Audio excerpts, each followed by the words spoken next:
Live from MMA Fighting Studios, this is Between the Links. And now, your host, Mike Heck. The iconic voice of Esterlin welcomes you to a brand new edition of BTL. It's Thursday. Guess there's a lot to talk about, a lot going on in the sport. UFC 297 is just 2 days away. UFC 300 coming together a little bit more. And Donn Davis is saying wild things again. And it's just Thursday this week, everybody. But thank you for joining us. No time to waste. Let us introduce the panel first. He is Mr. No Gray Area, the hot take kid, Mr. Cannonball. He's your friend and mine from MMAfighting.com, Mr. Jed Meshew. Hello, Jed. Man. Yeah, I mean, Mike, you know how this goes. At this point, like, I just know that every Thursday I'm on BTL, right? Like, that's the rhythm. And last night I was like, oh, I should go check, like, if Mike sent me an invite or whatever. And I looked at who I'd be competing against today, and I was like, I don't know if this was intentional, but buddy, that's that sure is the plan. It's gonna be fun. I mean, it was intentional before everything happened, but yeah, we'll get to that in a minute. Yes, joining the program this week, also from MMAfighting.com, he is the Prince of Positivity. He is in Toronto, the site of UFC 297. And he is my best friend, gosh darn it, Alexander K. Lee. AK, how are you? What's up? What's up, my best friend? It's great to see you. My other two great friends, Jed Meshew, EKC in the truck. It's great to see you guys. I'm Prince of Positivity is very happy. UFC is in town. Controversy free. I mean, it's just gonna be a brisk, easy breezy walk to the card. You know, it's all good. So I'm very happy to be here. The center of the earth, AK, looks lovely after being dunked to the center of the earth, as people in my mentions told me. Looks like it's not that bad down there, actually. I've been roasted, guys. I've been roasted. I've been bodied. Apparently, so I don't know. I guess my career is over. Mike, should I be here? My career's over. Look. I gotta go. Guys, I gotta go. My career's over. I'll see you guys later. I'm not in MMA anymore. I wasn't sure how we were going to like lay this thing out, because normally we do like, oh, this is what happened last week, and we go in chronological order. But regardless of media day and everything, like, we were going to start today's show with UFC 297 talk anyways. And we were going to talk a lot about the main event between Sean Strickland and Dricus du Plessis for the middleweight title, which is going to be ridiculously fun to watch when the cage door locks on Saturday. Now, AK is here. This has been quite a 24-hour stretch for you, my man, as we've been sort of alluding to. You and one half of the main event had a bit of a viral moment at Media Day yesterday. It has been spread everywhere. Everybody's commenting on it. Even the Dan Le Batard show did a segment about it. It's caused a bit of division within the space. I think that's putting it lightly. So before we get into the fight talk, the event, Saturday night in Toronto, I wanted to see if you'd be okay with giving your response to everything that's transpired over the last day or so, the takeaways, the good and the bad from a reactionary perspective, basically anything you want to say about it, and then we'll move on. The floor is yours. Yeah, I see a lot of the comments flying by. Guys, listen, you're allowed to have your opinions. I've been getting it on social media, and I understand. This is the fan base. This is no secret. We talk about this. A large majority of the fan base, you know, not particularly liberal, not necessarily a fan of LGBTQT plus initiatives. Excuse me. We get it. And a lot of you are like, I just don't want to hear this stuff. When I tune in to watch fighting or watch a fighting show or listen to a fighting podcast, I just want to hear about fighting. And while I'm pretty sure that's not true with a lot of you, that's the statement you guys seem to be making, or you just flat out support Sean Strickland and you're a bigot, and that's a whole other thing. There's no helping that. But I do want to address a lot of the sort of questions and comments, just sort of some of the broader ones, which I think are fair questions and comments. There's a lot of comments not worth addressing, and whatever, those just get added to the block list. So I saw a lot of people saying, "Oh, this sounds like a guy who's wanted to go after Strickland for a long time." First off, it's no secret. I'm not a fan of the man. I think every show we've talked about Strickland, I always add the caveat of like this, he's a great fighter. He's UFC champion. And then I'll say something like, I personally don't like him. And he, I don't like a lot of the opinions he has. This is not a secret. I've said this publicly. So when it was announced that 297 he'd be coming to Toronto, coming to my town. Well, so I'm like, well, I'm going to have to press on some of these questions that I've had about it, specifically his opinions about gay people, his opinions about trans people, stuff that I think is pretty important, especially for those who are not aware. City of Toronto, we have a very strong LGBTQT plus community. We embrace those people here. Of course, there's people who are going to disagree, but for the most part, that is, I think, representative of the city. We support those communities.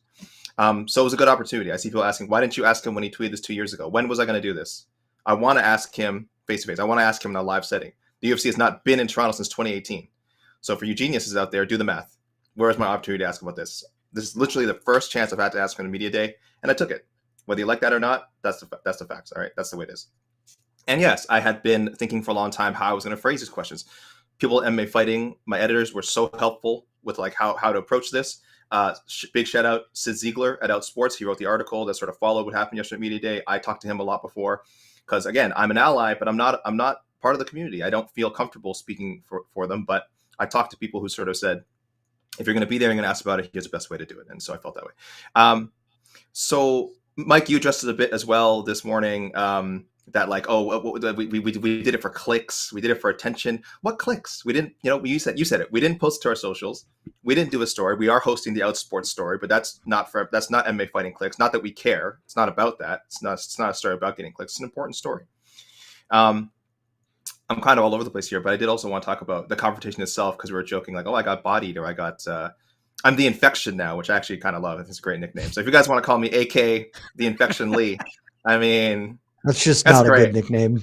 It's not a good nickname. I don't see any fighters going out there as the Infection, and maybe they'll start now. Guys, that name is apparently up for grabs, so go for it. But it's funny. The incident itself was so nothing. Was like for me in the moment anyway. Sean. I know a lot of people only saw the clip. If you watch the whole scrum, he comes in right away making weird political comments that have nothing to do with fighting. People are asking him normal fighting questions, and he's doing this whole bit. He's in top Sean mode, which people like. He's like, "Oh, are you a liberal? Who'd you vote for?" All these. This was before he got to me. This was 15 minutes before he got to me. He's going to other reporters who are asking what you would call, whatever normal standard media day questions. So people watch the whole scrum. People think I asked these questions out of nowhere, or I made it political out of nowhere. He comes in right away with his personal politics. It's not. He's also wearing that shirt too. He's wearing that shirt.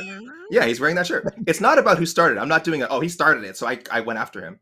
No, it's if we're saying that personal politics and fighting are intertwined, at least when it comes to Sean Strickland, and that's what people like about him, and it's such a big part of his brand. How can it not be discussed? How can it not be questioned? That's ridiculous. And I made sure. Again, I think my questions are cut off in some of the clips.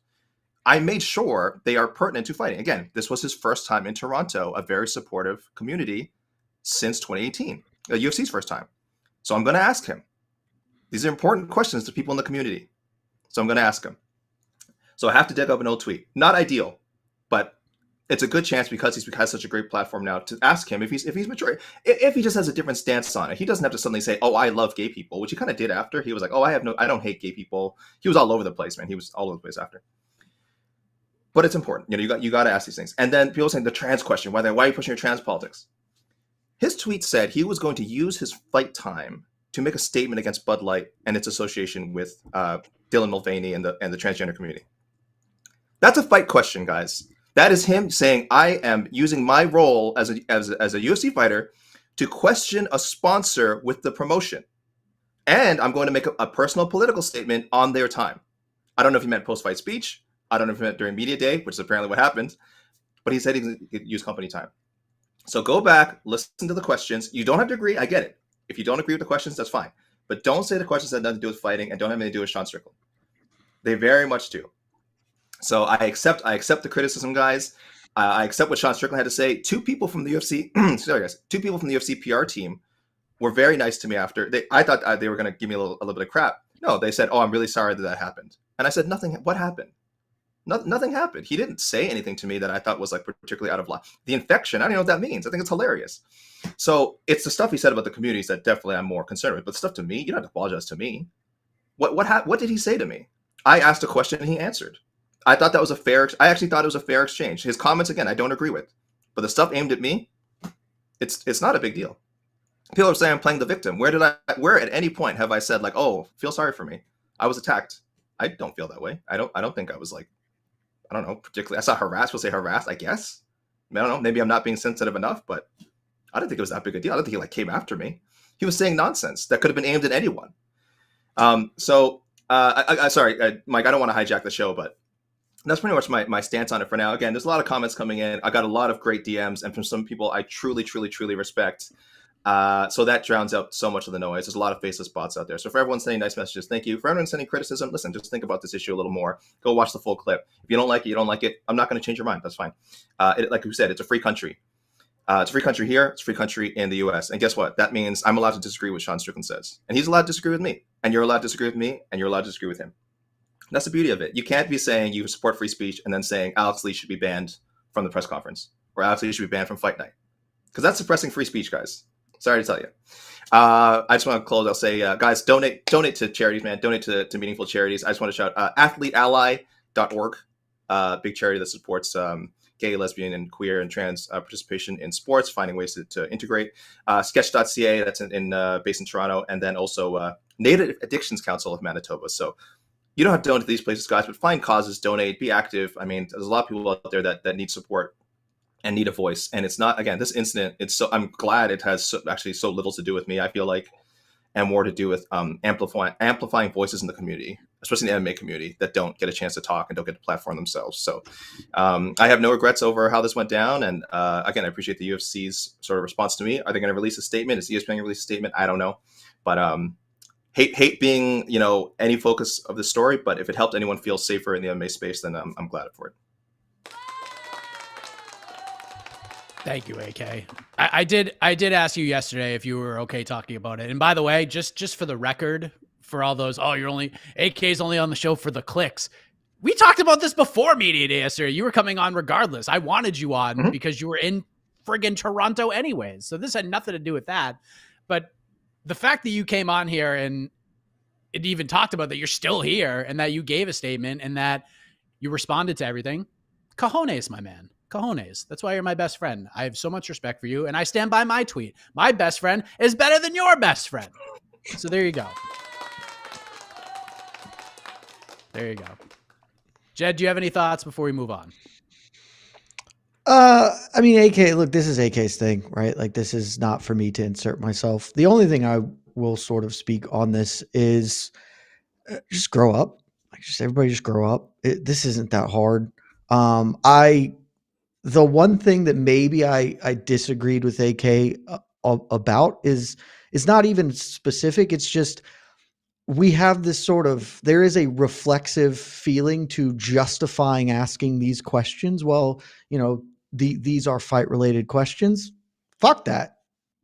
You can ask any questions you want. It truly does not matter. There are no lines to the questions that you have, because that's how society works, my guys. Like, I can ask you anything I want, and you are free to tell me to fuck off, or to be like, hey, I'd rather not speak to that, or, my opinions have changed. Like, that's just interpersonal relations in the world at large, not even in a media sense. Obviously, I do agree that these questions are very pertinent for a number of reasons, but even outside of that, like, asked and answered. Like, it's fine. He gave an answer, and to AK's point, it's not like he went to like a really dark place overboard with it towards AK. At least that certainly seems like that's not how he's feeling. But you guys don't have to stand on either side of this and be like, well, fuck that. That's just like, dude, just grow up. This is living in the world today. And you know what? If you don't want that as the way you imbibe the sport or whatever, I can understand. Hey, we all have to pick and choose our relationships to all things and to live the lives that we think are best for us. Log off. Just don't click it. It's like we are not making you watch the pre-fight press conferences. We are not. You know what I do? Legitimately, there are people I do not want to hear speak in this space. And like, maybe I'm watching the MMA Hour and some dude or some woman is on, and I'm just like, I don't. You know what I do? I just mute the motherfucker. It's not that hard. Like, the button's right there. The button is right there. And I have it. And then, like, if something's super pertinent that I need to be involved in, it'll find its way to me. And otherwise, I don't have to listen to somebody ramble about stuff I don't care about. You don't see me logging on to be like, this is communism and anarchy and the world is dying because of it. You just don't have to engage with everything. If you don't want to, you don't have to. But I am proud that AK put it out there because there are people who want to engage with that, who want to know these answers, who maybe are debating about some things. And so it's there. And if that's not for you, I would disagree that it shouldn't be for you, but I'm not going to force that shit on you. Log off, my brother. It's not that hard. Well said. All right. Thank you, AK. Thank you, Jed. And you guys are here for fight talk, right? At least that's what the comments have been saying. So we're going to give it to you. I am rarely here for fight talk. Oh, well, I mean, you're here every week, so you're here for a little bit of everything, Jed. So, you know what, Jed, we'll start. I'm here for Donn Davis. I don't know if that counts as fight talk. I'm here for Donn Davis. Take it easy. Take it easy, Jed. Oh, there we go. There we go. Let's go. Don't you worry. We're going to talk about good old Donnie Davis. He's the UFC hater. Why don't go get Jed? Look, he's flying. I'm the enemy. They called me the enemy. That's the enemy right there. PFL. Look, other way. I got it. Well, look, Jed, you have been probably the president of excitement when it comes to Sean Strickland versus Dricus du Plessis. You have been hoping this was the fight from moment one after Sean Strickland won the middleweight title, that we were counting down the days to these two guys fighting each other. And you have been championing this fight. Obviously, there's been some weirdness happening at the media day. We saw the in-cage brawl or the in-crowd brawl at 296. We've seen things that were said at the press conferences. We've seen Sean Strickland react on Theo Vaughn. And then we have sort of embedded videos of these guys getting along and they're talking to each other's girlfriends and it's all hunky-dory, unembedded. Where's your level of excitement now for this fight? Strickland versus DDP. If you were at like a 9.5 before, are you at a 10? Are you at an 8.5? Because I still think the number is going to be pretty high for you. I was at a 10 before, and I'm still at a 10. Like this has not really changed almost anything at all. This fight week has certainly been weird, not what I expected. I will also say it's Thursday. Like there's still a lot of fight week left. Things can go right back. They can pivot. These two dudes are going to share a stage in the not too distant future, and I know that they came in the embedded and hugged it out, and whatever. But let me say this in the simplest term. Sean Strickland is not a bastion of consistency. It's not like we can, he was cool with DDP on Tuesday at the hotel. Definitely going to be normal and fine like the next time they interact. Like you just have no idea. Roll the dice, see what happens. Anything can come from this man. So things could change, but none of that will change my perspective on the fight because I'm just looking at this from the fight standpoint. Now, once you involve the other stuff, this week got a little bit worse, like just legitimately, but not enough that I've already sold my soul. I was having this conversation with, I don't remember who it was yesterday, Ben Folks, who, talking about like those interactions and how that might dissuade some people from support. And it's like, no, you're here, right? Like I made this deal a long time ago. This sport is filled with a lot of people that I do not politically agree with or agree with almost anything that they feel or think or say. And that's fine. Like I have just, the sport houses the likes of Ramzan Kadyrov. Like I can't parse this out too much. I just like watching dudes hit each other, and these two dudes, they're going to hit the shit out of each other, and they do it a lot. And it's going to be awesome. The more I have dug into this fight, I've become even more excited because I truly don't know what's going to happen. I've got a primer coming out on the fight today, and it basically says, if you look at it, these two dudes' strengths line up really, really well against their opponent's weaknesses. And so I don't know how that's going to play out because it is so easy to see the path for both men to have success to end up winning the title. And the way it will go about will be fun because Dricus du Plessis is simply not in boring fights. It's anathema to who he is. So, if it changed your opinion, totally get it. Again, everyone is entitled to perceive and interact with the world in the way they wish to. I still love this fight. The rest of the card we could talk about, but the main event is still one of my most anticipated fights of 2024. And I cannot wait till Saturday and I can get answers to the questions that I have. AK, you're obviously in Toronto. You were obviously everybody knows you were in the room with Sean Strickland on media day. You were in the room with Dricus du Plessis. You've seen the clips on Embedded, and you have been on record saying that you felt the in-crowd brawl between these two guys, a little pro wrestlingly, little bit of a work. And we saw the Embedded footage, all of that.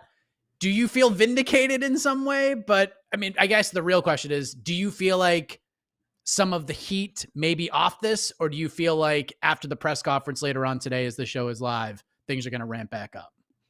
They're definitely going to ramp back up at the press conference. As Jed kind of said, Sean Strickland's is unpredictable in many, many, many ways. So I don't know if the positive, like, friendly run-in with DDP is like a blip. It's just we have fight week ahead. Let's not do anything now that's going to cause anything down. I think Sean even kind of phrased it best himself when he was talking on the with Chris Curtis on that podcast. He was like, he really specified the press conference. He's like, if DDP crossed the line and get the press conference, I'm going to stab him.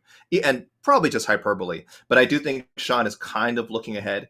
I don't think he wants to start anything. He definitely does not want to jeopardize a payday. I know there's a lot of people out there who are like, Sean's for real. He doesn't care if he causes a problem that ends up with him getting removed from the card. DDP's been saying he's a bit concerned that Sean's going to cross the line and get himself removed, but I don't think that's going to happen. Not to say that Sean Strickland's whole deal is like an act or anything. I think there is some, I think he is genuinely I'm trying to find a nice word here besides wild. Let's say wild card again. I think he is genuinely a wild card in some regards, but I do think there's enough control and he has enough good people around him to prevent him from doing anything absolutely nuts. So yes, listen, I'm very excited for Saturday's main event. Again, I don't get to cover a lot of events live. The crowd is going to be bonkers for this one. I've been calling this like a one fight card as far as broader interests. Again, I love the co-main event, but a lot of people maybe not super hot about it. And I think it's going to build up really well. They got a lot of Canadian. This is how you build a one fight card, really. A lot of Canadian content on the card. Most of them should be successful. Jed, we did No Bets Bar. We are picking a few Canadians to maybe fall short in front of the hometown fans, but generally there'll be a lot of good times for the rowdy and very likely drunk Canadians in the crowd. You got a somewhat low wattage title fight in the co-main, and then you've got a main with a ton of heat, highly anticipated. Sean Strickland getting back in the cage, pretty soon after the Izzy win, I think is the best possible thing he could do. He still has a lot of heat from that win, so that's great. And then yes, the stuff between them, mileage may vary. Loved the brawl. I don't know if I want to call it, again, I've joked that it's like a pro wrestling style brawl, and it was in many ways, but hey, DDP said he was taking real punches. Sean said he was throwing downward elbows, and I'll take their word for it. I'm certainly not accusing anyone of fraud, but yeah, all that definitely made me anticipate the fight more. And yeah, just the style matchup, and I think how unpredictable it is. There's 20 different ways this fight could go. And I don't know if we're giving our fight pick today, so I'll try to save it for, I don't know, never. I don't think I'm going to be on the preview show either, so maybe I don't have to make a pick, Mike, unless you want me to throw one out there. We'll get there. We'll get there at the end. Someone asked on Heck of a Morning, could this be a Lawler Condit, Lawler Rory McDonald type of affair? And I actually think it could be. I think there is a real world that this could be one of those fights. I mean, look, to put it up, those are two of the 5 greatest fights of all time. You could put one of them is probably on everybody's number 1 spot in terms of all-time action fights of the two. Yeah. Yeah.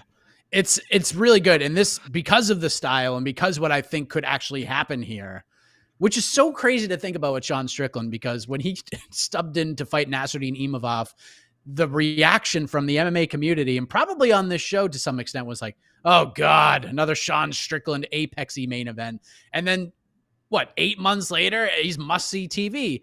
And I do think stylistically, the most exciting Sean Strickland we've ever seen could come out here. And Dricus du Plessis just has no brakes. He has no other gear except just full force. So I do think this could be one of those fights that if you have a couple of beverages, you could bring home a little drunk pizza and you go to UFC Fight Pass. You're like, what fight should I watch today?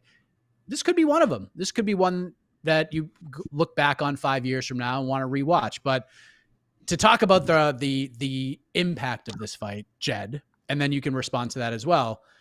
What's the best case scenario for the UFC in terms of who wins? And because I'm with you, I feel like The UFC 300 main event has not been announced because I think they want to wait and see what happens here. Now, there's a chance that these two guys beat the shit out of each other to a point where they can't turn around, but they're hopeful that one of these guys can turn around to fight Adesanya or Hamzat or whoever.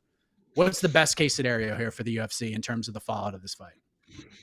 So first, I just don't think this has a chance to be like a fight of the year, all-time great fight, strictly because I don't think Sean Strickland's durable enough.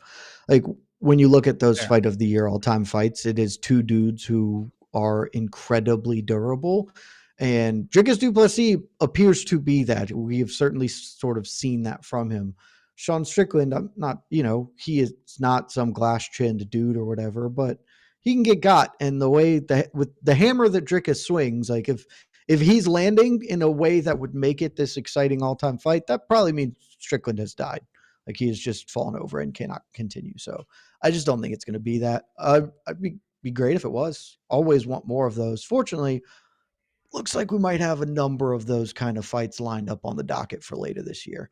As far as best case scenario, it's a really good question. I was trying to think about it. I think the best case scenario is likely to happen because I think that it's an either or for the UFC. The answer is they want the winner of this fight to be able to turn around to fight Israel Adesanya at UFC 300.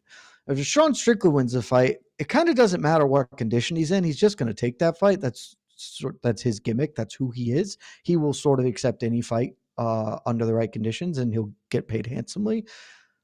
Having Sean Strickland headline UFC 300, given the just shitstorm that this week has been, maybe not ideal, but still, that's a baked in rivalry. You're super happy with that.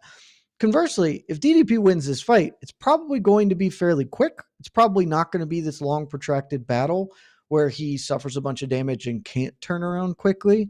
And then you get DDP versus Israel Adesanya, UFC 300 main event, which, could also be a bit of a nightmare given the history of those two and the where their trash talk goes. But at the same time, no one really cares because that fight would be sick. There's a ton of heat on that rivalry. So I think the best case scenario is likely to happen, but the answer is just that the winner gets out of this relatively unscathed and can make a pretty quick turnaround here. Your thoughts, AK? You agree?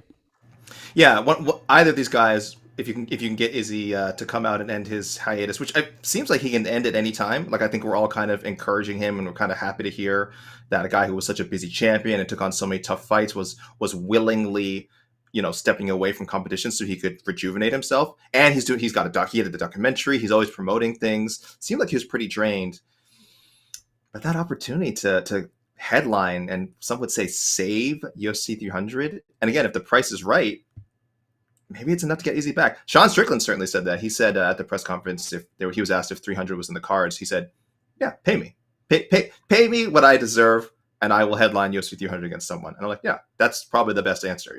If the money's right, they can make a Strickland Izzy rematch happen, or they can give people the Izzy du Plessis fight that is just like, it's reaching Edwards Makhachev levels of like, not Edwards Makhachev, Edwards Masvidal, levels of like, this fight never happens. What a waste of all this heat, all this promo time, all this ugliness, frankly. That's imagine like all this if we didn't get DDP and Izzy. So I still want to believe that fight's going to happen. So best case scenario, Jed is right that we don't have a serious injury, even if it's not for 300. Like 300 is the best case scenario, but if we could see either DDP or Strickland turn around again within the next 6 months, that'd be great. I don't want to see either of these guys have to be shelved until like late summer, early fall, especially Strickland, who like his whole, again, hey, I don't like the guy, but his whole deal is he's active.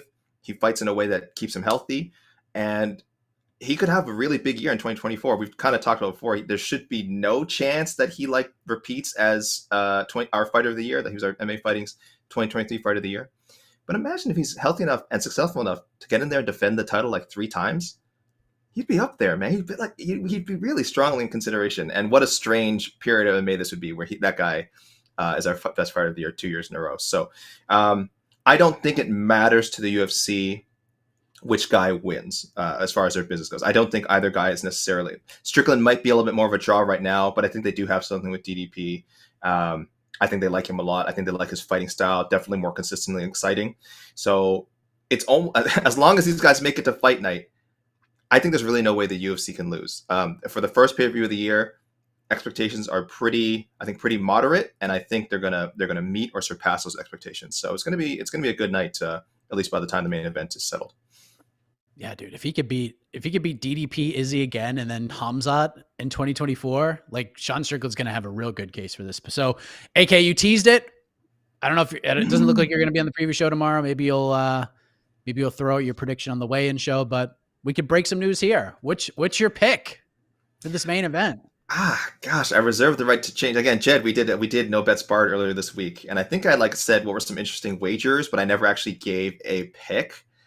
I've been pretty strongly on Strickland. Like, I feel like I'm really seeing he survives DDP in the first 2 rounds, pours on around 3, takes round 3, and then either wins a decision or can maybe find a finish in round 5. That was one of the big props that we were talking about, Strickland knockout in round 5. People are telling me this is a little crazy. They're saying that there's no way, not that there's no way, but it's very unlikely he survives sort of the best version of DDP in the first 2 rounds. And I'm just not sure. It's really hard to tell what version of Strickland we see on fight night. The thing that's really sticking out to me is Chris Curtis has said this, other fighters said this. Sparring with Sean and actually fighting with Sean the first time is extremely difficult. His style is just a little bit unorthodox, and it's really hard to figure out his rhythm. We saw this in real time with the Izzy Adesanya fight. People can say Adesanya was off, whatever. He couldn't figure out Sean Strickland, and everyone says that's what happens the first time you throw hands with him. So I'm gonna stick with my Strickland prediction. I think I do have to write official predictions at MMAfighting.com. I don't like to change them, and I'm gonna go with Strickland dramatic 5th round TKO on a depleted DDP. Let's go with that. Wow. I think I'm going for max excitement. I might be being selfish because I'm there. Maybe I just want the most exciting outcome. So take that bias there, guys. I just want to see something fun happen. How about that? Well, we'll see what happens. I'll have my pick on the preview show tomorrow. I'm actually leaning Sean Strickland as well, but there's more that's happening at UFC 297, and I know you all watching and listening. I don't get to give a pick. Oh yeah, you're not on the.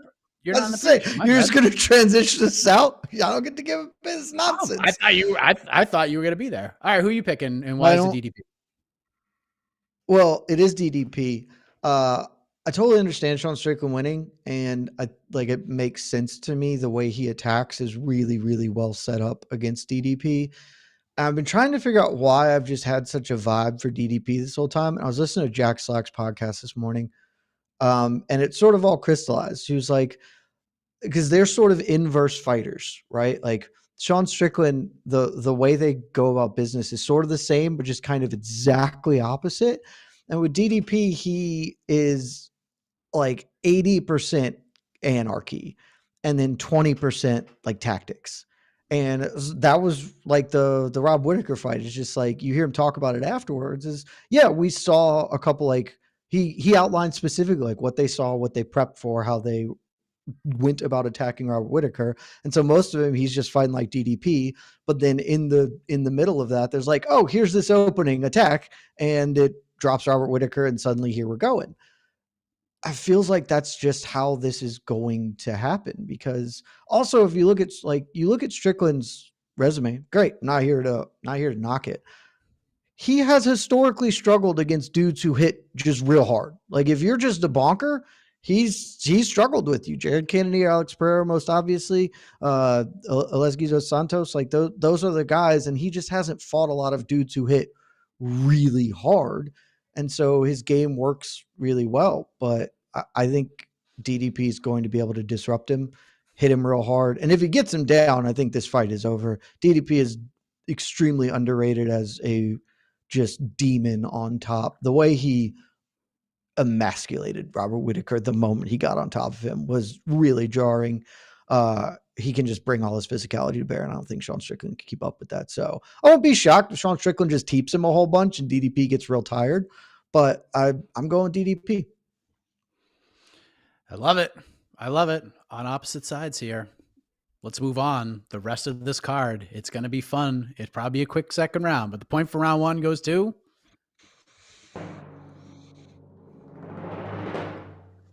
the Prince of Positivity, Alexander Kalin. Oh, good job. Thank you. I was gonna say though, I was surprised. I didn't know we were doing a traditional scoring episode, Mike. I got 10-6 yesterday. I don't know if I can take another. You need a TKO to win. I think I need a TKO. I don't. Yeah, I'm way down on the card against Strickland, so I don't like my chances of knocking him out either. If I'm being honest, if it came down to that, I do not like my chances. Yeah, so, seems unlikely. But good. I didn't know we were scoring today. I have a feeling that our wonderful producer E.K.C. Leiden will be weighing in on who wins this actual contest. More on that in a moment. But look, guys, first pay-per-view of the year. We talked about the main event, which should be really exciting. We have the co-main event for the vacant women's bantamweight title. Raquel Pennington versus Mayra Bueno Silva. By the way, Raquel Pennington was kind of on one at the media day, so I was pretty stoked to see that. Neil Magny, Mike Malott, Chris Curtis, Marc-Andre Barrios. And AK, I will disagree with one thing you said in round one. You said this is a 1-fight card. This is a 2-fight card, baby. Arnold Allen versus Movsar Evloev. There you go. Yeah, true. I love this fight so much. This, including the main event, is the fight I am most intrigued by, just from a pure martial artist perspective and what could come out of it. But I will start with you, AK. Gymnastics score. And I'm not talking the main event. I'm talking the rest of the UFC 297. Let me take a quick glance at the card again. My initial thought is a 9 at best. But Jed has called my scoring system into question before, and rightfully so. And I have had to recalibrate. I do think maybe pay-per-views shouldn't be an automatic 9 or above. And so if we recalibrate here, so if I give a lower score, don't think I'm saying this is like not a pay-per-view worthy card. It's like a terrible card. I'm just being more realistic, I think, with people's expectations. So that's kind of what I said before. In the event that we get 9 Canadian fighters in action, like at least 6. I think the most the card can take, like for the sake of the crowd, is 3 Canadians losing. I think that's safe. I think it's fair to say Canadians will go at least 6-3, 7-2. So that's good. That's going to look good on air. You'll see a lot of cheering. It's going to get people at home pumped up. Like that always helps. Seeing a happy crowd makes us feel better, I think, when we're watching a show. So that elevates it a little bit. I like the co-main. Whatever. Well, again, if we need to talk about that more, we'll talk about that more. And like I said, the main event's a 10 out of 10, so that lifts it pretty high. But I'll stop short of 9. I'll stop short of 9. So this could be a 8.8 if everything goes well. 8.8. Because much as I love, like I said, that sort of some of the Canadian names in the card and the top 2 fights, some of these fights on paper don't look like they're going to be like bangers. But fighters, prove me wrong. Go out there and fight for those bonuses and give us some highlights and have us talking about this at the end of the year. Really steal the show and set the stage. That's what I hope happens. Jed, you have a different grading scale, the Michelin rating, and is that a 0? 0 Michelin stars? Why? Even with this main event? We struggled really hard between 1 and 0. Because it is one fight. Like, I mean, look, I like Arnold Allen, Movsar Evloev. I like that in theory, maybe more than that fight's going to play out, because I've watched both dudes fight before, and it's not like they are serving up bangers every time out. So, like, that's in theory, that's a good fight, and it's certainly meaningful and relevant. But, the co-main event's meaningful and relevant, and that's probably going to be the worst fight you can imagine. There's a high likelihood that that's not interesting. I hope I'm wrong. I hope the co-main's great and Mayra Bueno Silva wins. Not because I have an issue with Rocky Pennington, but if Rocky Pennington's the champion, then that's going to be the most boring title that ever there was. And then we have her and Leon, and that's a tough scene for our champions to be. So at least MBS gives us a shot. The rest of this card is poop, man. Like it's poop. Like, I don't know what else to tell you. It's poop soup with some caviar on top of it. And, I like caviar. That's great. But can caviar save poop? I'm not sure that it can. And so that's where, particularly when you have to pay $500 for it, because that's the ticket price for like the upper bowl at UFC 297. It's like $500. And if I was in Toronto, I would look at do I want to spend $500 to watch one fight? I don't think I do. Like, I think I'd rather just buy this pay-per-view than go to this event and watch it. So it's tough. If you want to give it a 1 per my grading, I get it. I mean, there's no world in which it's more than a 1. if you wanted to give it a 1, okay, but we don't do half stars because we don't believe in half measures here, Mike. It's 1 or 0, and we've defaulted to 0 because the caviar can't save the poop soup. And 0 is if you live in the city where the event is being hosted. Wouldn't go. You still Correct. wouldn't go. Damn. Correct. I would not attend this. Again, I don't blame. I have plenty of friends who, when they saw those ticket prices, who were like, well, when they heard before the card was really announced, but they heard the UFC's coming back, they're like, oh, I gotta go. First time since 2018, I gotta be there. It's because the crowd's gonna be live, and I think the crowd will be good. I'll be surprised if it sells out, but I do think the crowd will be good. But yeah, when they saw ticket prices, when they saw the final lineup, a lot of my friends backed out, man. A lot of my friends were like, first asked me if I get them free tickets, which I don't have that kind of hookup. And then we're like, how much are the prices? And I'm like, well, here you go. Here's the list. And they're like, I'm good. I'm out. So your rating is pretty fair. And I think a lot of people would agree with it. If it was like $20, probably. Like, I had this conversation last week with my sister because she lives in Kansas City, and they were hosting the playoff game. It was minus 30 degrees with the wind chill. I was talking to her. I was like, "How much are tickets? That can't be expensive. Like, we can actually get $40. Like, if you want to fly into Kansas City, we can get tickets for $40." And I genuinely thought about it because when else am I going to get to watch a Patrick Mahomes Chiefs game in the playoffs for $40? And then I was like, no, I don't want to be in negative 30 degrees of weather. That sucks. I would rather do that than spend $500 to go to this. Like, it's a tough card, man. And like, I'm trying to be more positive this year, but there's not a lot to hang your hat on outside the main here. Yeah, I went to the Patriots Titans playoff game. I think it's like the 7th coldest game in NFL history. It ain't fun. It ain't fun. I went to an AFC Championship game in '96, the year the Patriots played the Packers in the Super Bowl. That game was friggin' cold too, and that was Foxborough with the high school-esque bleachers instead of the seats. Oh yeah, jeez, dude, it was tough. It was tough. But speaking of championships and things that matter and ticket prices, Jed, is this co-main event for the bantamweight title? Is this the fresh start that women's 135 needs? Mayra Bueno Silva versus Raquel Pennington. Mayra Bueno Silva has been pretty heated, mostly at Juliana Pena. Raquel Pennington, like I said, I thought she showed up pretty fired up at the media day. She seems very confident in herself. Is this the fresh start this division needs? I feel really weird about this fight because like this is the fight that I thought made the most sense, like meritocratically, and that's what 2024 is. It's the year of meritocracy. We all know it. Get on board.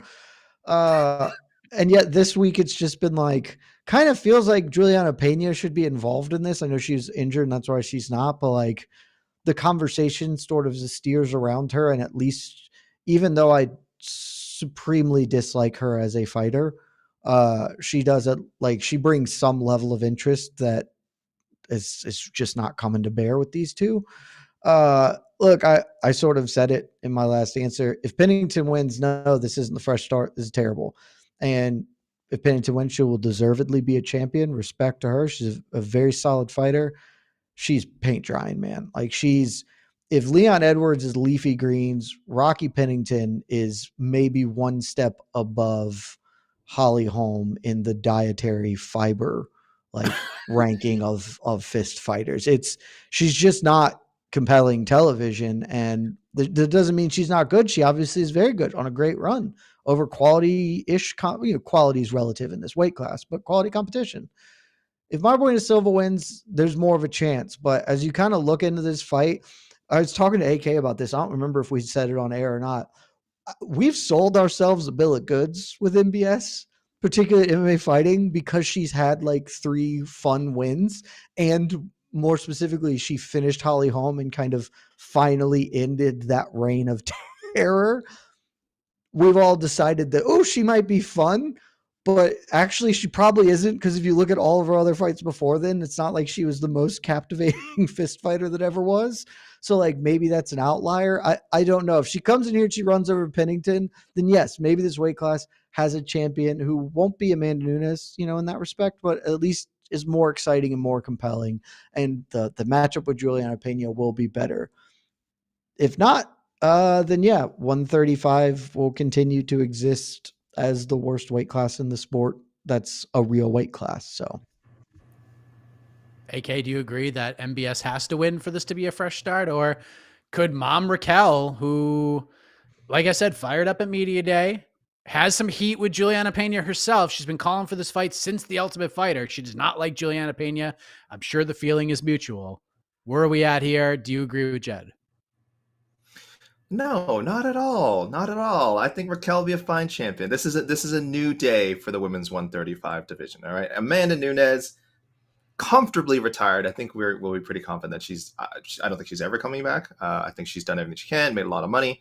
I think we'll still see her cornering. We'll still see her involved in the fighting world, but I don't think she fights again. So this is what we've got, guys. We've got Mayra Bueno Silva. We've got Raquel Pennington. We've got Juliana Pena waiting in the wings.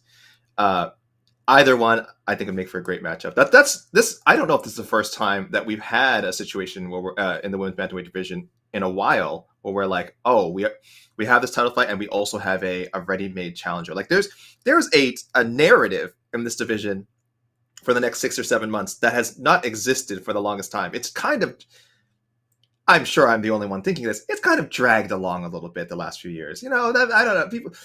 I know people will disagree with me. The division's kind of dragged along a little bit. It's not the Roundy Rousey, Miesha Tate, Holly Holm, star division it once was. But it is nice to see that, again, there does seem to be a promotional plan. Juliana Pena, love her or hate her, is doing her part to, again, do more, have us care about more than just 2 fighters in the division at a time, which has been one of the problems of the women's bantamweight division. It used to be, we care about Amanda Nunes and who is Amanda Nunes fighting next. That's really it.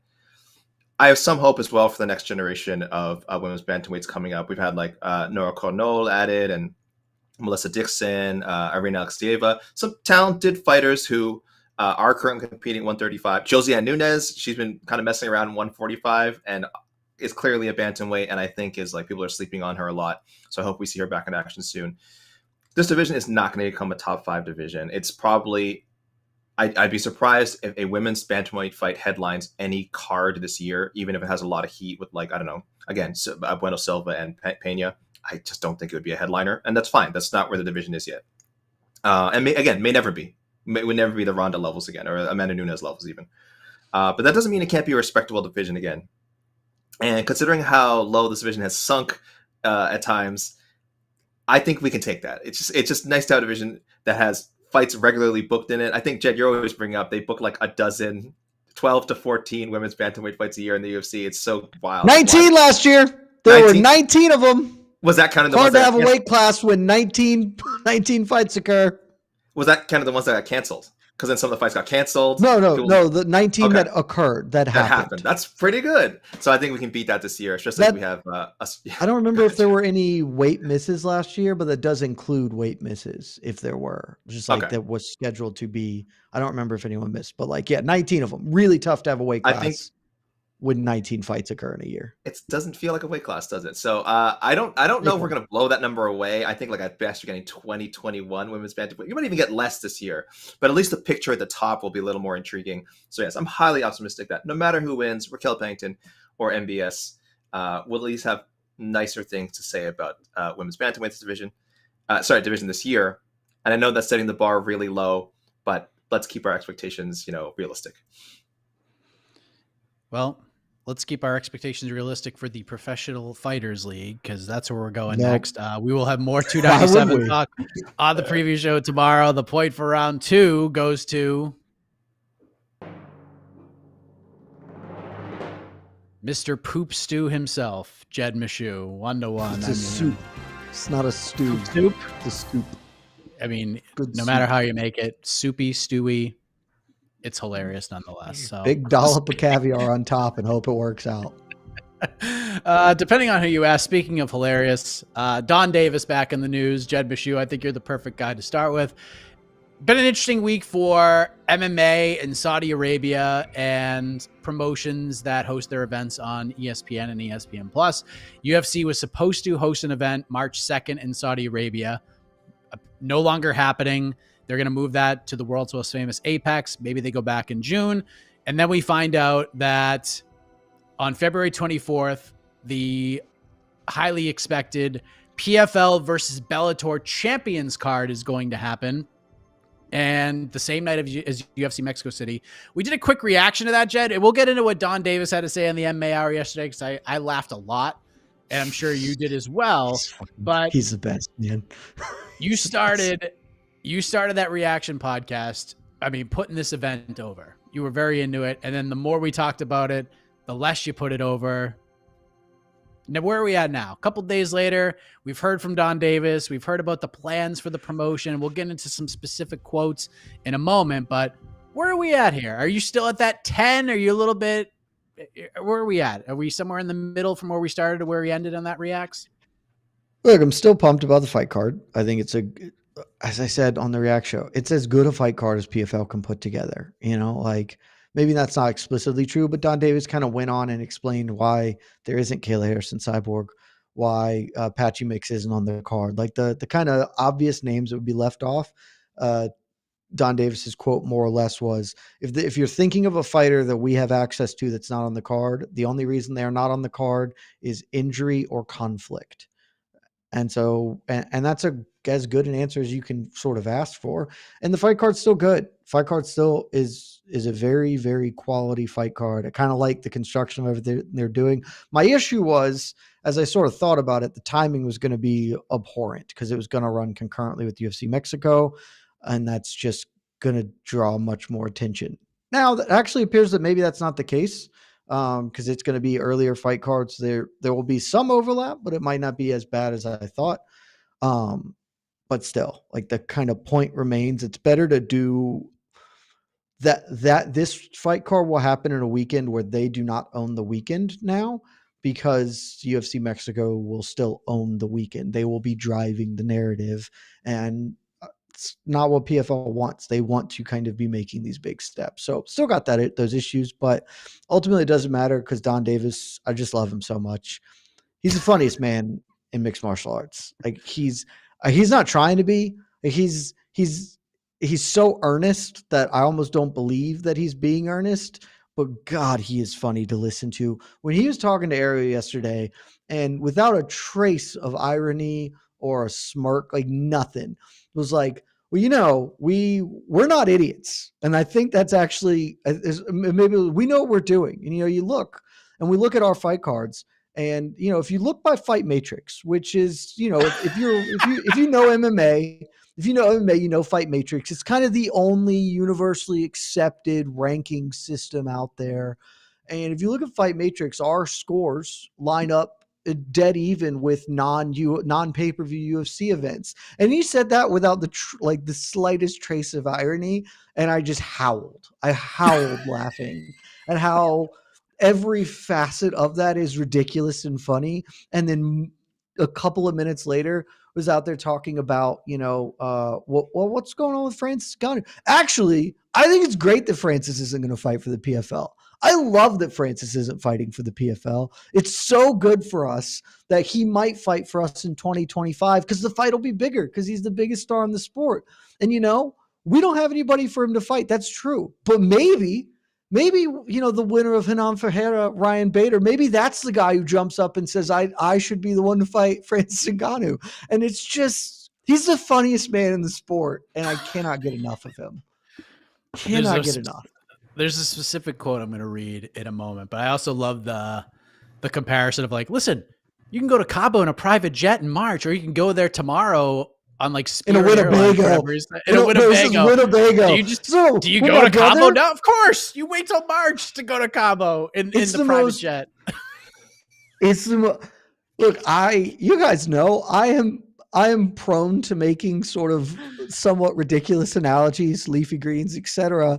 Going, this is great. This is like Francis not fighting for us is like having a brother who's a millionaire, and I can't fly you to Cabo on my private jet, but we can go next year. No, I'd rather go in my Winnebago. It's just the most strained and ridiculous, incredible analogy I've ever heard. He's the funniest man in the sport. It's not even close. AK, we have not heard your reaction to this card. Hernan Ferreira versus Ryan Bader is the main event. Impa Kasanganay versus Johnny Eblen, the co-main event. Jesus Pinedo, Patricio Pitbull, Magomed Karamov, Jason Jackson. Those are the champ versus champ fights. We also have Bruno Capolosa, Vadim Nemkov at heavyweight. Thiago Santos versus Yoel Romero, which could be awesome or horrible. Clay Collar versus AJ McKee should be a lot of fun. And there's some other fights on here. Gabriel Braga versus Aaron Pico, but I don't know if that fight's going to happen just based on what's going on in Gabriel Braga's life right now. Carson Shields back on the card as well. Is this what you were hoping for? If you're the PFL, if you're a PFL fan, if you have bought into what the PFL is going to be doing in 2024, if you feel like this is the year that the PFL plants their flag, we are the co-leaders. People are going to believe in us as the co-leaders. Is this the card that takes that next step for you? I am more uncomfortable answering this question than I was facing down Sean Strickland the other day, if I'm being honest. This is like, because I'm the Prince of Positivity, Mike. I'm supposed to say, I'm the Prince of Positivity. Obviously, I'm a huge UFC hater, as people know. I hate Dana White. I hate the UFC. So I'm supposed to go like, Donn Davis is running this. He's gonna forget co-leader. Donn Davis and PFL can be the leader by the end of 2025. No, I mean, I like Donn Davis. We all do. We love Donn Davis. Great promoter. This is what promoters do. So there's a lot of hyperbole in there, but that's his job. That's his job. I don't want realistic projection Donn Davis. I want I want full ringmaster Carney Donn Davis. Tell me sweet things. Tell me sweet lies. I will buy into them. That's what I want. But if we're just strictly looking at the card on paper, it feels like it's just missing. I mean, some pretty obvious things. I know there's a lot going on with Chris Cyborg and Kayla Harrison. There's a lot more. It's not as simple as just signing those two and having them fight. They've both got their own things going on. I get it. That's really the headliner you needed for this card, though, because respect to Hernan Ferreira, respect to Ryan Bader. That is a strange looking headliner to me. Like, that is a strange. I know the bout order isn't set, but the current promotional material we are seeing, it's Ferreira and Bader front and center. It's a heavyweight fight. You always, that's classic combat sports. Heavyweight fight goes on last. So I understand why it is the way it is, but man, selling that as a pay-per-view to a more casual or lapsed MMA fan, yeah, that is not going to land. And I'm looking at these other fights, and it's not like they had a better option, right? I mean, a lot of great fighters in here, but no one who's this household name draw or even close to a dedicated hardcore fan draw necessarily. We needed Cyborg Kayla Harrison. We needed Patchy Mix to be on here. They have other cards to do, so I understand if those fights are big enough on their own to headline, and that's their plan. So they're keeping Patchy Mix off and getting him a better opponent and having that for another show. Sure, it makes sense. Again, whenever they put Cyborg Harrison together, again, that's a main event of its own card. Maybe they didn't feel like they had to load this up, but it's missing something. Because what is the must-see fight on this card? I like. There's good matchups, Colin but McKee. nothing on here. I mean, these are. Listen, and that's if you're a hardcore fan, it's like great fight of the night potential. But I cannot sell anyone who's like a casual or lapsed fan anime like, oh, you got to check out these guys, Colin McKee. It's not. There's nothing I could do. There's nothing about that matchup, just other than saying it's exciting matchup. They're cross promotional. Jed, wouldn't you just say to them, hey, it's 4 champs versus champs? Because that's the trigger. No, and we talked about this, and maybe that doesn't work. I'm not here to say that that's going to hit for everyone, but PFL has exactly one fight that is sellable. Cyborg Harrison. I'm honestly not even sure that's that sellable from like an actual numbers sense, because Chris Cyborg is way less popular than y'all think she is in that regard. Not y'all, y'all, the broader y'all. They have one fight that is like a marquee fight unless Francis Ngannou comes back, and he's not. And so instead doing this, hey, it's 4 champs versus champs. Like, that's a cool gimmick, even if one of those champs is Hernan Ferreira and one of them is going to be Magomed Karamov laying all over people. Like, it's just you're not going to get lapsed fans with this. You're not going to get casuals. Here's the newsflash. PFL's never going to. I am strongly opposed to them making this a pay-per-view. Couldn't have been more clear that is a bad choice, but that's the road they're going to walk on it. Taking that aside, this is as good a card as PFL can put together outside of the 2 fighters that are not on here for very specific reasons. But that's a hell of a caveat, though. That's a hell of a disclaimer, Like that's how we're evaluating this. It feels like we're so. It's like, I'm not saying it's a terrible card, but it feels so far from the how excited we were. I think when we realized the possibility of them just doing champ versus champ card. I mean, you're right. This is the best we hope for. But 4 championship fights. Sorry, it's not the best we would hope for, minus those fights. 4 championship fights. Have we not learned, PFL? Have we not learned what a drag these cards can be? And this is a 12 fight. No, but they're only 3 rounds. Oh, look, 3 rounders. Okay, 3 rounders. Okay, it's selling me a little more. That's With probably elbows, the smart thing to do. With elbows. With elbows.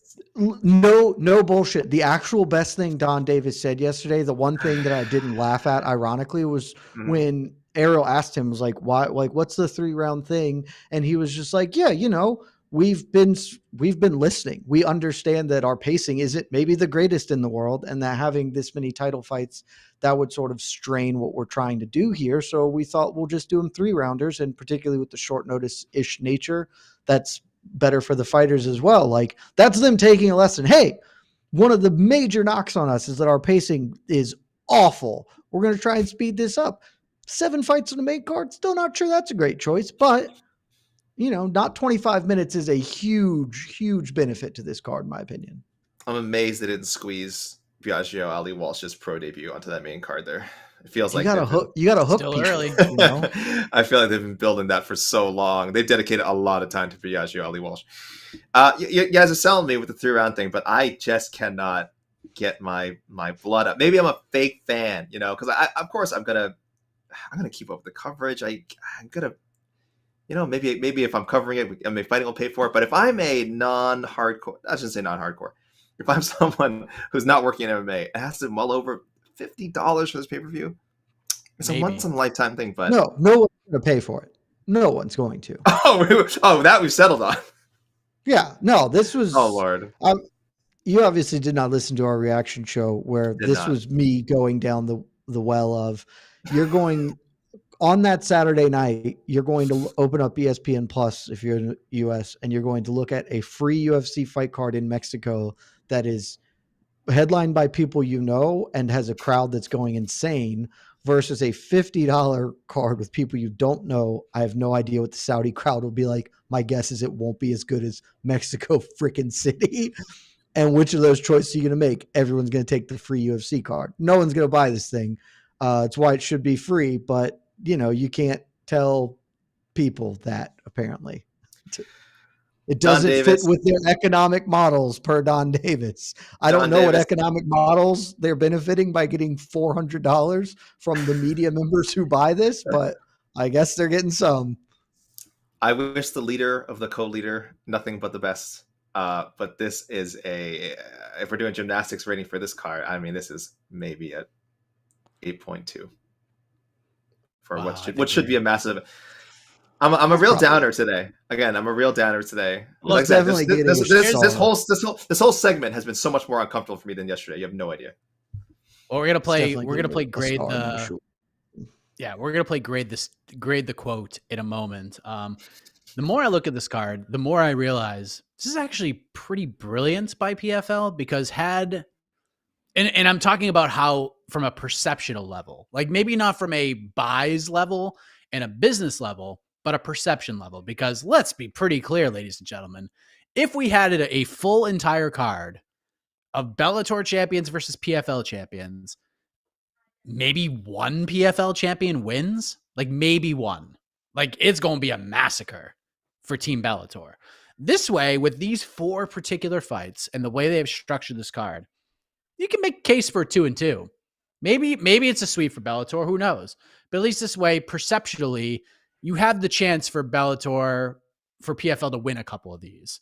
And that wouldn't be the case if we did a full-on champ versus champ card. But real quick, before we move on to UFC 300 news, Jed, I want you to grade the quote from Donn Davis. Yeah. Quote, in the dark. I don't think it's any coincidence that the UFC's March 2nd event was canceled the day before our fight event was announced. Those who know MMA said, that's not a mega event. That is not worthy of being hosted in Saudi Arabia. That's a poor fight quality card the UFC put forth on March 2nd. Now, could UFC load up a card and have a mega card? They could. Do they do it that often? They don't. We're going to do it every time we do it. Is this still an A? Does a banger. I would, you could quibble with like, what does Saudi Arabia deserve? Like, what is fitting to book there or whatever. That's kind of, get out of here. But look, he lined up a shot and he took it. This is one of the few times he has had a legitimate window to knock the UFC, and it was fine, as opposed to him like spewing off some stuff that's ridiculous and incorrect. Because like, facts are facts at this point in time. The card that PFL was offering was legitimately much, much better than the UFC's planned March card. Now they go in June, that might change. The UFC maybe they make a point to stick it to Donn Davis. They're certainly going to have to offer more because the Saudis will not accept less, but you can't argue when the man is dropping actual truth, and that's largely what that was. So, good on him. AK, now let's also throw this out there. Donn Davis did the whole thing where it's like, this fight card compared to any UFC card, we have 4 champion versus champion fights. The UFC could never do this kind of thing. Throws that over, which we kind of shake our heads at when talking about pay-per-view quality and what constitutes a $50 buy and what doesn't. But just that quote, that just taking that opportunity to poke and prod at the UFC just a little bit. No coincidence they canceled their card because they knew our announcement was coming. What's your grade? I mean, I have to be with Jed. This is A all around, man. This is now is the time to punch up. Donn Davis is doing the right thing. Now is the time to punch up. You don't get these opportunities with the UFC too often. You poke a Goliath too many times, you're going to get stomped. So you got to be careful. And like I said, we've had moments in the last few months where it feels like Dana's kind of, turned his head in their direction. And I know Don is like excited about it. Don has been saying like, oh, the fact that he's answered questions about PFL and he's talked about PFL, that's a sign that we are making ground. And that's true, but you do really have to be careful. You cannot poke a giant for so long before it stomps on you and does something to stomp you. The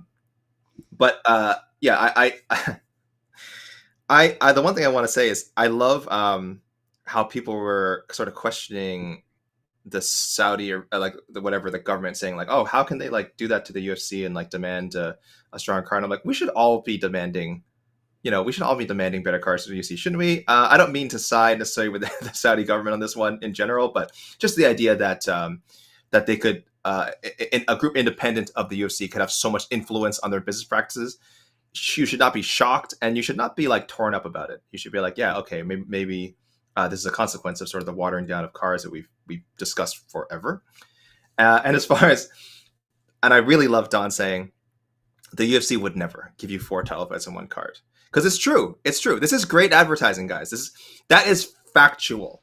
The UFC would never. They wouldn't do it. I'm sorry, couldn't. They couldn't. They couldn't because they wouldn't, guys. They would. Why would the UFC do that? They have 40 something cards a year, 12, 13 pay-per-views. They need to separate their title fights. They also have title fights that can sell on their own. So that's the truth behind it. But at the same time, if you're Don, you're not lying. UFC could not do that. They could not do that because they wouldn't, but they can't. So a all around, this is about as good as you can punch up, and Don's doing the right thing. What effect it'll have again on how people view the PFL or him or this upcoming card, I don't know. But it's made some headlines, and again, that's all you can do right now when you're the very, very distant number 2 and you're trying to just very carefully gain ground. Well, it made headlines, but just for a few short hours, because something else overtook those headlines, and that's where we're going for round number 4. Jed, do you have anything more to add? You look like you want to say something. No, our comment section is incredible. I'm so proud of these people. I'm so proud of them.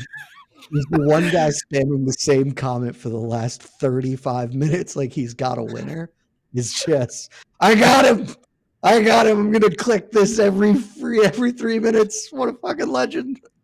Buddy, I hope you're having a great day, and I hope this really fulfills you, because I see nothing but the best, yeah. I appreciate the game. Yes. Wish you the best. Wish you the best. The point for round 3 goes to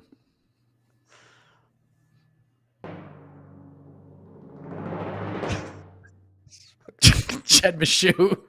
Dude, He's got the shirt. I can't beat that. Yeah. He's got the shirt. Well, as I said, I love our fans. I absolutely love our fans. They're the fucking best, man.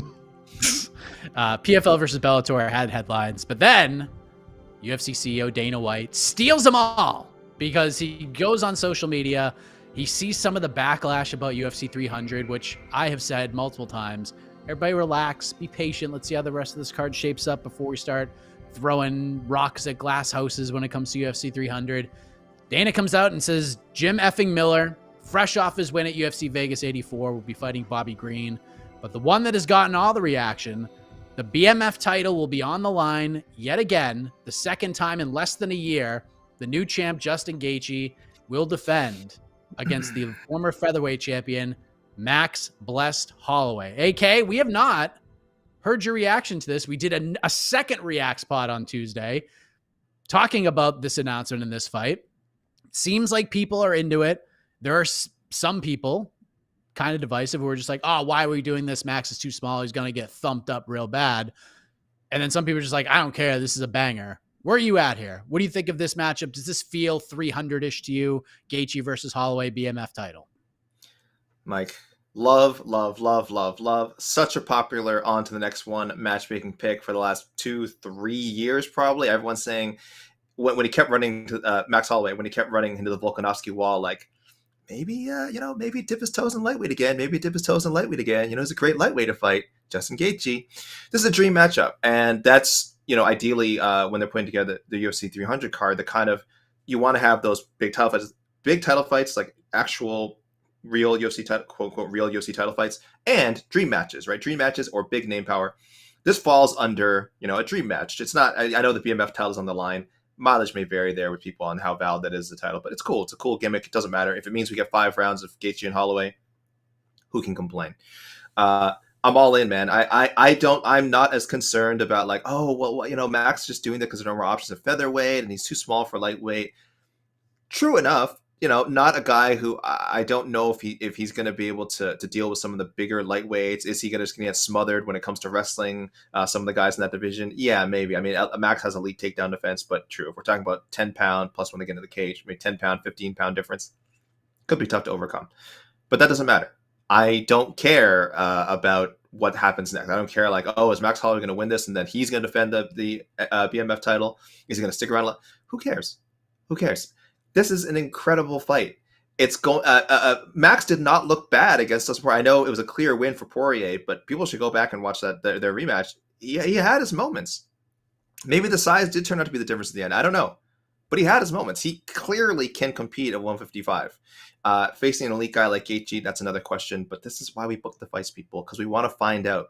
We can do we can worry all we want. We can think about all the ifs. Oh, but if this happens, and if this happens, and if this is too much of a factor, okay, sure, you can worry about that. And maybe people will be perfectly right. They step into the cage, Gaethje's hulking over Max Holloway, and it's a complete mismatch. Maybe. But there's enough doubt in my mind for sure that I need to see it play out. I have wanted to see it play out for a long time. I don't think I'm alone in this. Dana and the UFC matchmakers, they nailed this. This is a great fight. It is absolutely, it's maybe the most 300-y fight yet on 300, plus, of course, anything involving Jim Miller. So Jim Miller and Bobby Green is up there as well. But yeah, I'm nothing but hyped for this one. It's awesome. Jed, couple days removed from our reaction to this. We've heard different sides, the upsides, the downsides. Where are we at with this now? Dude, fight sick. Like that's at a baseline level. This fight kicks ass. There are quibbles, the same ones we talked about in the reaction show. I don't know who fights Islam next. Like the turnaround will be quick if they are doing that June card for Islam, particularly because also at UFC 300, there's the Charles Oliveira Mansarukian. Like that's a lot of dudes who could have been fighting Islam. I don't know. I have no clue why Justin Gaethje would agree to this fight. Makes zero sense to me. He had a title shot locked up, even if you think he's going to win, and he may well do so. Like I think I'm going to pick him, but I'm not confident in that. I need to take some more time.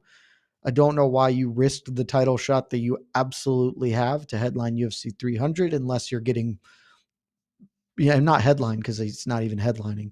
Like unless he's getting pay-per-view points and a pay bump on top of it. Like I just don't know why he'd take it, but this fight friggin' rocks, man. Like when are either of these men in boring fights? It simply never happens. Max Holloway is one of the more exciting fighters of the last decade. And Justin Gaethje is at worst the second most exciting fighter in the history of the sport. Like, this fight is so damn good that I can't be upset about the other parts of it, because who cares? Like, it's supposed to be fun. It's damn fun. I've seen some people push back like, oh, defending the BM, like, who cares? Like, why? That I would rather have a BMF belt that is defended as like a thing. And the internet MMA community, Twitter, Caposa has put out rules basically for a violence weight belt. Do it like that. I think that would actually be cooler than having it just as a random one-off thing to fill card space. So like, and Max Holloway, fitting challenger for a BMF title. This fight rocks. I don't know why it's happening, but I'm very excited that it is. Last thing on this, and then we'll probably end up going to the knockout round, which would be a stunner for a program such as this. And I'll start with you, Jed. If you had to put a betting line on it right now, if you had to kind of put numbers next to all the people involved, and I would say kind of looking at the situation, there's probably 6 to 8 guys you could throw in there. Gaethje, Holloway, we got Santini, we got Poirier, we obviously got Sarukian and Oliveira. You could even throw Mateusz Gamrot and RDA in there as well, because they're about to fight. Who is the favorite, just based on what's going on, how you feel things are going to play out over the next couple of months? If you had to make a bet right now, who is going to fight Islam Makhachev next? That is so good. Let me look at one thing really quick. When is that Gamrot RDA fight happening? It's a 299. I was going to say Gamrot just because from a timing standpoint, I think he probably beats RDA. If he beats RDA, 299 is a little bit easier to turn around for June than, because again, like, I think the winner of Max Justin Gaethje, and people might not like it if Max wins it, but I think the winner of that is a terrific title challenger for Islam from a selling standpoint. People would be into that fight. But whoever comes out of that fight is not coming out unscathed. Like, I doubt they're making a quick turnaround. They're going to need some time off. Oliveira, Sarukian, something similar, though I guess there is a world where one of them could win violently and quickly. I will guess that against all odds, the winner of Dustin Poirier, Benoit Saint-Denis is the one who gets the title fight, because it's Dustin Poirier. I don't think you'll have a hard time selling him, even, with several losses in recent years, if he beats BSD. And if BSD goes in there and dusts up Poirier, he's on a great run, super violent dude. I think that would be fine. So I don't feel any level of confident in that, but that will be my guess, strictly because from a timing standpoint, I think the timing lines up better, because I do think the UFC wants Islam to headline in June. AK? What do you think? Damn, I love the BSD suggestion, or Poirier, even the Poirier suggestion. But I like in my mind have BSD, scoring an upset win and going on and getting a title shot. That would be amazing. No, I'm focused on Sarukian. I feel like Sarukian's going to find a way to get it. I do think I probably will end up picking him to beat Oliveira, I guess. And then we're going to push it back for it. That does mean we'll probably push Islam's next fight down the road. Ideally, he does fight in June, but I don't know. I don't know how the UFC is going to have to structure their second half of 2024, right? And I feel like if they can put Islam in a better spot, I mean, June's great, but if they put a better spot against a actual challenger in Sarukian, a guy who a lot of us are predicting to be a champion someday. And there's heat there, right? There's heat there with a rematch. That's always fun. So I'll go Sarukian. I don't like the idea.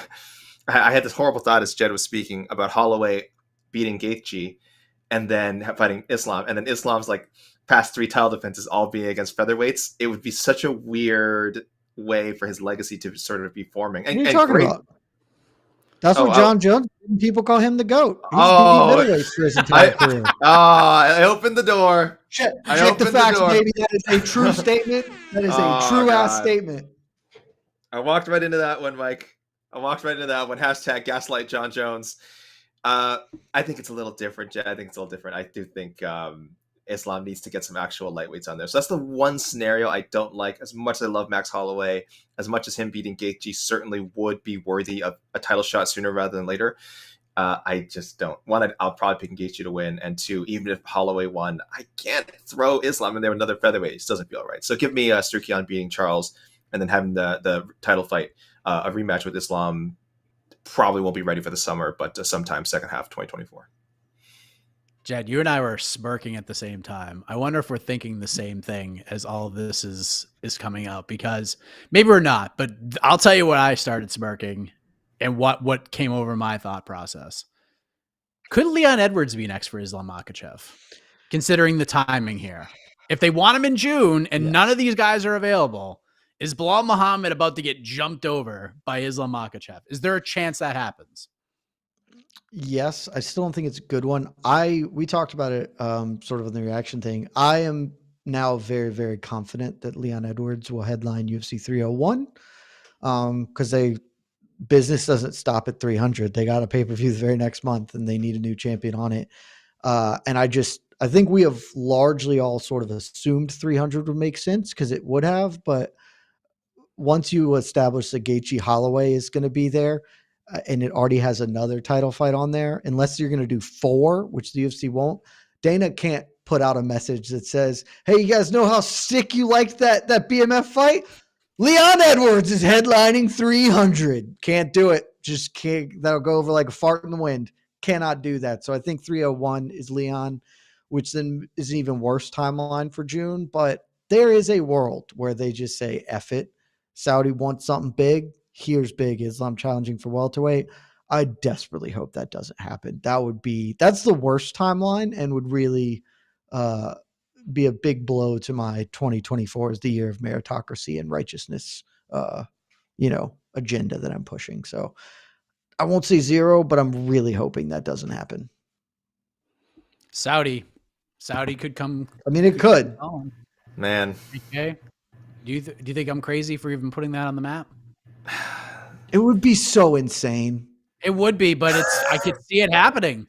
Lightweight is so good and has so many dudes who need to Jed, fight. they might not have a choice. Do that. That's what I'm saying. They might not have a choice. I'm with you. I want Islam to stay at 155 and fight 155ers. This seems like such a small ask, doesn't it? It seems like the smallest ask possible of a UFC champion. But these days. Ever since Conor McGregor broke the universe, it feels like the other has become the norm now. The needing to call out, the needing to move, the 1 or 2 title defenses, and guess what? I'm a dominant champion. I'm ready to go out, ready to go become a champ. So that's how it is. It is actually realistic. Like I said, I picked Arman next for Islam because I think it's just what I want. But man, Leon and Islam have been talking up like a potential champ versus champ fight for so long, and Leon wants. I mean, Leon is just. He has never said he's wanted to fight Bilal. There's never been the indication. Like, he's done a terrible fight, a terrible job of, if that fight does end up getting booked, he's done a terrible job building a fight with Bilal. It's fine. You know what? You're answering questions. You're being honest. I understand. You can't lie. You can't lie to the people, Leon, but man, you could do a better job of serving up a guy who is well deserving a title fight and is quite possibly going to get it. But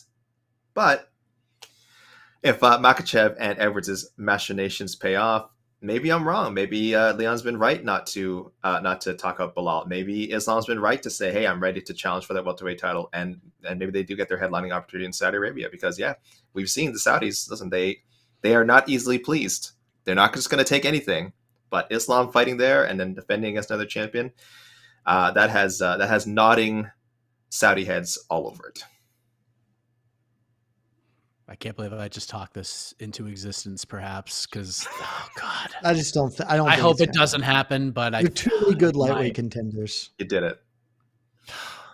Though maybe Saudi gets pushed to July or August. Maybe that'll be better. Look, I'll hate it with every fiber of my being, but a piece of me will respect the grift to fight of featherweight twice and then move up to welterweight as your lightweight title reign. That's a good grift.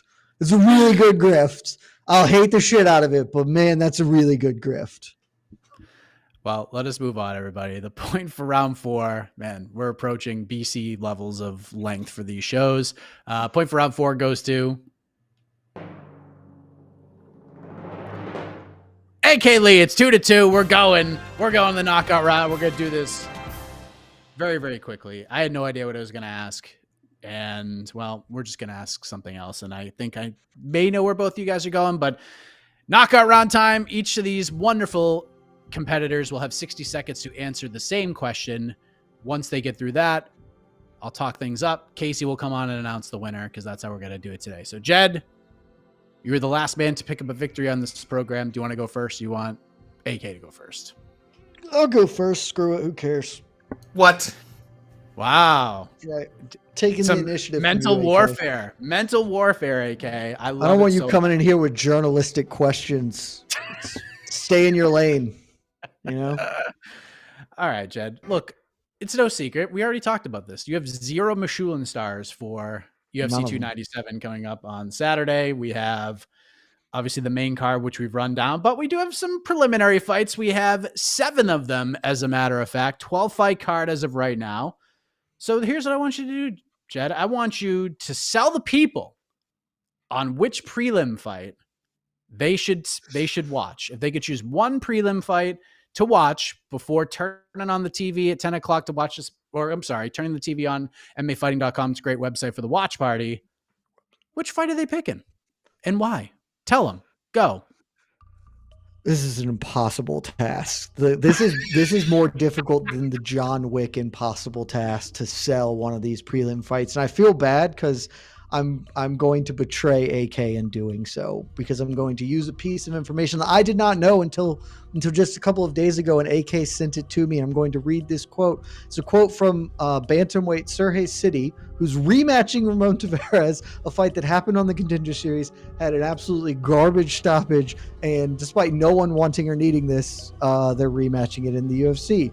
Surrey City, going into high school, he says he was a very, very scrawny kid with a love of extreme sports and a lack of self-confidence, and he was inspired to start combat sports training after watching Never Back Down. Anyone who watches our programming knows my great love for that particular movie. Some say the greatest film of 2008. Some say of the entire decade.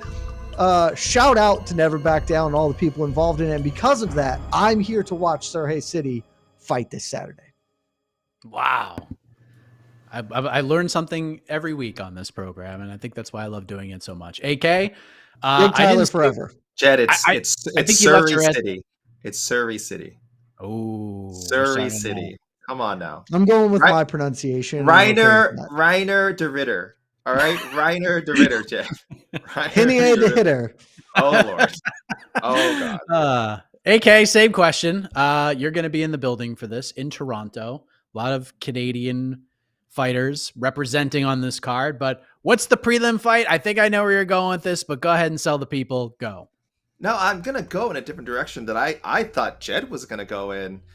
I think we're starting off the right way, man, because we talked about, getting tweets on, we didn't talk on this show, Mike, you're talking about Heck of Morning, getting tweets on the broadcast, and the best one was GC and Jed, flyweight unders are back, and we are going to get one right away to start off the card. Malcolm Gordon versus Jimmy Flick. Both guys sub 500 records in the UFC. Both pretty known for their finishing acumen. I mean, Jimmy Flick, amazing grappler. Malcolm Gordon, pretty well-rounded and not a bad grappler himself. So I love the style matchup. I know the matchmakers want to start the card off with a finish. If this goes over 1.5 rounds, I will be shocked. So we are guaranteed excitement right away. I hope they keep both guys around. I know neither guys had amazing success, but Malcolm Gordon representing Toronto, by the way, and Jimmy Flick maybe getting back on track with a win. So flyweight unders are back. We can kick the night off the right way. I love it. I'm stunned. I thought Jed was going with that fight. I thought you were going with Brad Katona, Garrett Armfield, AK. The ultimate fighter. The ultimate fighter. Can shouts to, I don't know who said it in the comments, but legitimately shouts to them, as their comment was, listening to them try to sell the prelims. I totally get why Jed gave the 0 stars. Tough on these streets, guys. This is a tough fight card Canada got. Tough one. Oh man. Well, there you go. That's the knockout round. AK can't even sell Brad Katona, his boy, because we all know what that fight's going to be. Doesn't need to be sold. Doesn't need to be sold. Sure. He said we're looking for low key bangers. That's high key, baby. That's closing out the prelims. That's the first time anyone's used the word banger with Brad Katona. I think just different now. You saw the Cody Gibson fight. It was great. That was a good fight. Tough fight card. So tomorrow, busy day, 9 a.m. Eastern time. UFC 297 weigh-ins live on this here channel. ourselves. We'll see if we have any drama to react to like we did last week after Manel Kopp situation. We'll do a heck of a morning on the Twitter stream right after. Then we'll have a preview show 1 p.m. Eastern to get you ready for UFC 297. And then Saturday, People's Pre-Fight Show. We'll have the watch party, multiple boots on the ground, AK and Jose, both in Toronto. Post-fight interviews. We'll have a post-fight show, and AK and I will do on to the next one live on Sunday to do some matchmaking. So there's your schedule. Casey, come on in. The baddest stash in all of MMA. He's got the sleeves cut off, so that could only be one thing. He's been lifting weights, he's been training, and he's got a winner to announce. We got a winner. This is historic, too. Historic. For the first time in BTL history, with 100% of the votes. I'm starting to think you did the thing that I think you should have done. Your winner is A.K. Lee. Oh, There you go, AK! AK! Was I not an option on the voting? 100% of the votes. I mean, Well, he was the vote. He was the 100% of the vote. I've been Oh, glancing okay, at the that's comments fair. there. They seem pretty unsupportive, but I guess I was misreading the room. It looks like there's a lot of people on my side. So, what an incredible feeling. Oh, sorry, wrong side. What an incredible feeling. Did we add? Hold on, Casey. Did we get to it? This is gonna get demonetized. Casey, oh, there we go. All right, needed a little prompting. Thank you guys. Thank you for the amazing support. I can't believe it. I always say, between the links, MMA fighting fans are the best, smartest, most cultured, mature people in the world, and that was proven today because Jed brought it. Jed was fantastic as always. I mean, he got to talk about never back down, which frankly might have cost him in the final, but I think he has no regrets, and I certainly have no regrets about how anything's gone this fight week so far. So thank you guys. Thank you everyone who voted. I mean, Jed, how are you feeling? I feel great. I'll never regret backing Never Back Down. Just a masterpiece of cinema. If you haven't watched it, you should go watch it. I will say, I love everyone watching. All of you are terrific. The comment section had me in stitches the entire time. I would ask all of you, and live your life however you want to live it. If this is what makes you happy, far be it for me to tell you how. But just life's better when you pursue joy instead of being angry. If we're making you upset, you could just turn it off, my man, and go do something that makes you happy. And if this makes you happy, then okay. But I would just say it's probably better to live a happier life than to intentionally subject yourself to stuff that makes you mad. Yeah, go for a jog. Go to the gym. Lift some weights. But put them back neatly. Don't slam them on the floor because people hate that shit. Hit the music. Let's get out of here. Thank you all very much. Press conference coming up later on. Strickland, DDP, Pennington, MBS, Magny, Malak, Curtis, Marc-Andre Barrio, Arnold Allen, Movsar Evloev. That will be the dais. Dana White may or may not be there, but we'll find out. But thank you all very much. Back next week to react to everything that happened at 297 and beyond. And then we have a rare off week for the UFC right out the gate. For AK, for Jed, Casey on the ones and twos, the iconic voice of Esterlin takes you home. I'm Mike Heck. Back next week. Good night, everybody. I love y'all so much. This has been Between the Links, an MMA fighting production on the Vox Media Network.